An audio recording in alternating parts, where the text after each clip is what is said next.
आषाढी एकादशी, विठ्ठलाची एकादशी। बोलावा विठ्ठल, पहावा विठ्ठल असं म्हणत दरवर्षी लाखो वारकरी पंढरीची वाट धरतात। पण जर तुम्हाला काही कारणास्तव यंदा पंढरपूरला जाणं जमलं नसेल तर अजिबात निराश होऊ नका, कारण आपला विठुराया फक्त पंढरीमध्येच नाही तर महाराष्ट्रातल्या अनेक जागृत आणि प्रसिद्ध मंदिरांमध्येही विराजमान आहे, जिथे पाऊल ठेवताच तुम्हाला थेट पंढरपूरच्या वारीचाच भास होईल। चला तर मग आजच्या या व्हिडिओमध्ये पाहूयात महाराष्ट्रातली प्रसिद्ध विठ्ठल मंदिरे। पहिलं तर पंढरपूर। महाराष्ट्रातील सर्वात प्रमुख आणि वारकरी संप्रदायाचं मुख्य केंद्र म्हणजे सोलापूर जिल्ह्यातील पंढरपूरचं श्री विठ्ठल रुक्मिणी मंदिर। या मुख्य मंदिराचा जीर्णोद्धार साधारण इसवी सन 1995 मध्ये करण्यात आला होता। चंद्रभागेच्या तीरावर वसलेलं हे मंदिर लाखो भक्तांचं श्रद्धास्थान आहे। वडाळा। मुंबईत असाल तर वडाळ्याचं विठ्ठल मंदिर नक्की पहा। सुमारे 400 वर्षांपूर्वी वडाळा परिसर मिठागरांसाठी ओळखला जायचा। इथे काम करताना व्यापाऱ्यांना विठ्ठल रखुमाईची मूर्ती सापडली। त्यांनी लगेचच याबाबत संत तुकाराम महाराजांना सांगितलं आणि त्यांचा सल्ला घेतला आणि महाराजांच्या सांगण्यावरून याच जागी या ऐतिहासिक मंदिराची स्थापना करण्यात आली। ठाणे।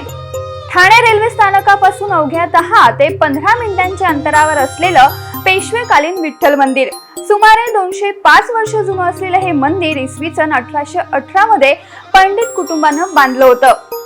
नंदवाळ, कोल्हापूर। कोल्हापूर पासून अवघ्या 12 किलोमीटरवर अंतरावर असलेलं नंदवाळ हे गाव आहे। करवीर महात्म्य ग्रंथात या जागेचा उल्लेख नंदीग्राम असा आढळतो। विठुराया दररोज रात्री या ठिकाणी वास्तव्यासाठी येतात अशी भाविकांची गाढ श्रद्धा आहे। औंध। पुण्यात वसलेलं औंध येथील विठ्ठल मंदिर सुमारे 285 वर्षापूर्वी पेशव्यांच्या काळात बांधण्यात आलं आहे। आषाढी एकादशीला इथेही लाखो भाविक विठुरायाच्या दर्शनासाठी गर्दी करतात। कौंडण्यपूर। विदर्भातील भाविकांसाठी कौंडण्यपूर हे मोठं श्रद्धास्थान आहे। हे ठिकाण माता रुक्मिणीचं माहेरघर मानलं जातं, त्यामुळे आषाढी एकादशीला विदर्भातील लाखो भाविक या मंदिरात दर्शनासाठी येतात।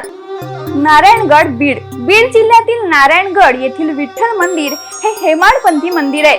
वारकरी संप्रदायात या परिसराला धाकटी पंढरी म्हणून ओळखलं जातं। तर मग यंदाच्या वारीला जर पंढरपूरला जाणं शक्य झालं नसेल तर तुमच्या जवळच्या या विठ्ठल मंदिरांना नक्की भेट द्या।